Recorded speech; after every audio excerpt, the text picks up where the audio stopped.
지난 4월 부산시의회 강달수 시의원은 버스에서 여성의 신체를 촬영했다 현장에서 덜미를 잡혔습니다.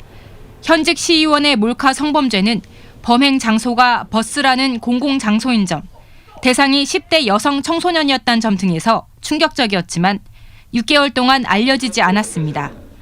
강 의원은 최근 개인 사유를 이유로 탈당했고 사퇴 의사를 밝혔는데 이 문제에 대해서는 스스로도 당에서도 어떤 사과도 하지 않았습니다.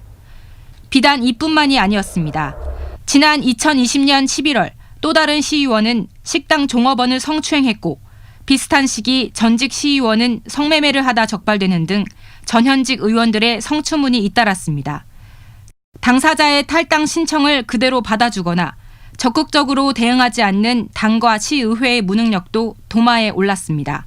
이번 달에는 회기가 없다고 해서 다음 달로 넘어갈 것 같은데 빠른 시일 내에 시의회가 이런 조치들을 취하는 것이 저는 필요하다라고 탈당을 한다고 하더라도 당 차원에서도 어떠한 강력한 뭔가에 대한 제재라든가 어떤 재발 방지에 대한 이런 부분들이 부산시의회는 대시민 사과문을 발표하고 재발 방지를 위한 방안을 마련할 예정입니다. 저희들이 사과문을 내고 다음 달 정기회 때 우리 의원들을 상대로 성인지 교육을 지금 할 예정입니다. 앞으로 이런 일이 없도록 재발 방지에 노력하도록 하겠습니다. 잇따른 의원들의 추문으로 비상이 걸린 지역 정치권이 신뢰 회복에 나설 수 있을지 지켜볼 일입니다. MBC 뉴스 김윤아입니다. 지난 4월 버스에서 여학생을 몰래 촬영한 혐의를 받는 강달수 부산시 의원. 오늘 아침 시의회를 찾아 조용히 사직서를 내고 떠났습니다. 사표가 곧바로 수리되면서 진상을 밝히고 징계 수위를 정할 시의회 윤리위원회 개최도 처벌 논의도 모두 무색해지게 됐습니다. 시의회 사과문도 뒤늦게 나왔습니다.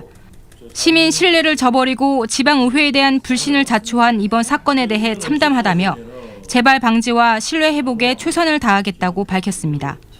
향후 이런 일이 없도록 우리 의원뿐만 아니고 우리 의회 사무처 전반적으로 해가지고 끊임없이 재발이 하지 않도록 노력하도록 하겠습니다. 하지만 어떻게 6개월간 사건을 숨기고 버젓이 의정 활동을 할 수 있었는지에 대해선 시의회 역시 충격을 받았다며 선을 그었습니다. 선출직 공무원의 경우 비리 행위로 구속되거나 확정 판결이 날 때까지 기관 통보가 되지 않는 맹점에 대해선 개선 방안을 고민해보겠다고만 밝혔습니다. 재발 방지를 위해 내놓은 대책은 성인지 교육뿐, 시의회가 여론의 문매를 맞는 상황을 모면하기 위한 사과일 뿐이라는 비판이 제기됩니다. 그거는 대책이 될 수가 없어요. 사퇴한다 하더라도 그 전에 징계나 이런 것들이 좀 필요했을 때 그런 것을 하지 않고 교육만 한다는 건 신경 안 쓰고 눈 감아버리겠다는 거죠. 대개 안일한 대처다. 확실한 제도적인 보완이 없다면 시의회의 성비위 문제는 반복될 수밖에 없다는 지적이 나오고 있습니다. MBC 뉴스 김윤아입니다.